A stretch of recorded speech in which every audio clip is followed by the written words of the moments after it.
পাহাড়ে যখন ঘুরতে আসি তখন হয় প্রয়োজন হয় কাঞ্চনজঙ্ঘা, নয়তো চা বাগান, নয়তো নদী।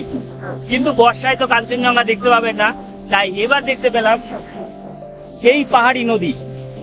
পাহাড়ে কিন্তু বহু জায়গায় বহু নদী আপনি পাবেন, কিন্তু এই জায়গার মাহাত্ম্য এবং গুরুত্ব অন্যরকম।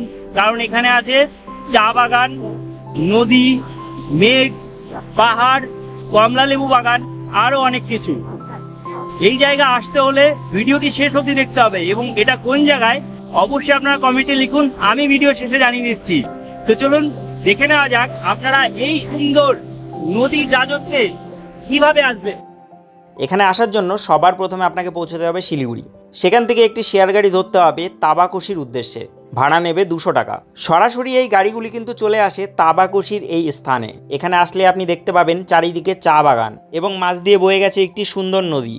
আর খুঁজলে দেখতে পাবেন অবশ্যই কমলালেবু বাগান। থাকার জন্য অনেক ব্যবস্থা থাকলেও আমরা একটি সুন্দর হোমস্টেতে এখানে ছিলাম, যার ব্যালকনিতে বসে দিনের পর দিন এভাবেই কাটিয়ে দেওয়া যায়। এখানে থাকা খাওয়ার কস্ট 1500 টাকা করে পার হেড, ইনক্লুডিং ফুড। 4 বেলা খাবার এখানে যুক্ত থাকবে, লাঞ্চ, ইভিনিং স্ন্যাক্স, ডিনার এবং ব্রেকফাস্ট। রুমগুলি বেশ বড় বড়, অবশ্যই আপনাদের এখানে থাকা উচিত। হোমস্টে বুকিং করে নিন এবং ঘুরে এসে আমাকে থ্যাঙ্কস জানাবেন। এরকম ধরনের ভিডিও আপনার ফিডে বারবার পাওয়ার জন্য অবশ্যই আমাকে ফলো করে রাখবেন।